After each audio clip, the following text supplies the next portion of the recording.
네, 계속해서 이번 주 시장 변수 점검해보고 전략까지 살펴보도록 하겠습니다. 오늘은 최현기 KF투자증권 투자전략팀장 전화 연결되어 있습니다. 안녕하십니까?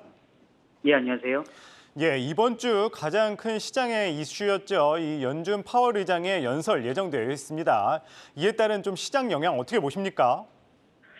이제 최근에 아시겠지만 미국 증시가 조정 장세를 좀 연출을 하고 있는데요. 그중 가장 큰 배경이 말씀하신 대로 오늘 밤에 예정되어 있는 파월 연준 의장의 어떤 발언에 대한 경계심이 좀 강화되고 있기 때문인 것으로 보고 있습니다. 파월 연준 의장은 아마도 현재의 그 기대 인플레이션 재상승에 대한 좀 우려를 좀 표명하지 않을까라고 생각을 하고 있고요.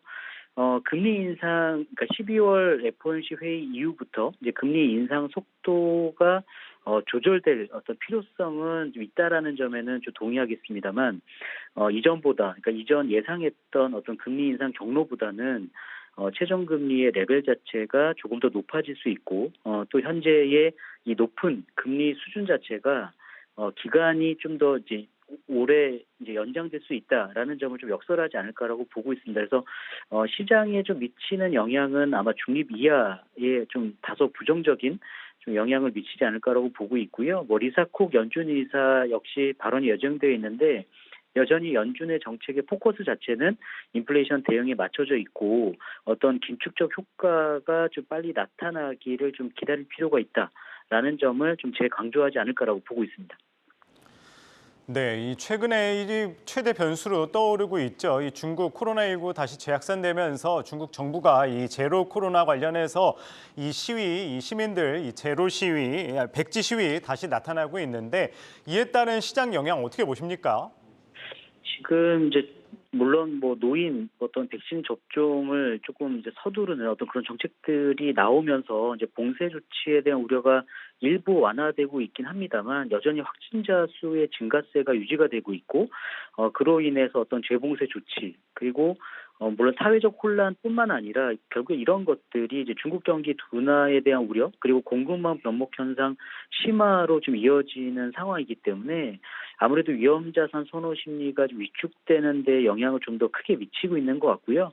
아직까지 정부의 경기 부양책 어떤 시행 자체도 좀 제한적인 수준으로 이루어지고 있는 상황이기 때문에 당분간 어떤 중국발 악재 혹은 중국 쪽에서 어떤 코로나19로 인한 어떤 그 불확실성, 이런 것들은 좀 당분간 유지되지 않을까라는 생각을 하고 있습니다. 네, 이제 내일부터 12월이죠. 12월 FOMC도 남아 있고 차이나 리스크 어느 정도 좀 상황을 지켜봐야 된다고 말씀을 주셨는데, 그렇다면 연말 투자 전략 어떻게 가져가면 좋을까요? 연말 소비 시즌에 대한 좀 기대감은 좀 일부 좀 높아지고 있는 것 같고요. 연준의 금리 인상 속도 조절에 대한 어떤 시장의 확신도 좀 강화되고 있는 것 같습니다. 이런 것들은 좀 시장에 좀 긍정적인 어떤 요인으로 좀 작용을 하겠습니다만, 최근에 미국 증시뿐만 아니라 국내 증시도 반등을 꽤 했기 때문에 가격 측면에서는 좀 다소 좀 부담스러운 영역이 아닌가라고 생각을 하고 있습니다. 종목을 어쨌든 잘 선택을 해야 될 것 같은데요.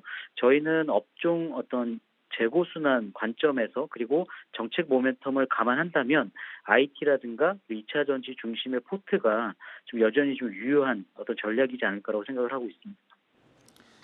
네, IT와 2차 전지 눈여겨보되 이 박스권 상단에 있는 점은 유의해야 된다 말씀 주셨습니다. 오늘은 최현기 KF투자증권 투자전략팀장이었습니다. 말씀 고맙습니다. 예, 감사합니다.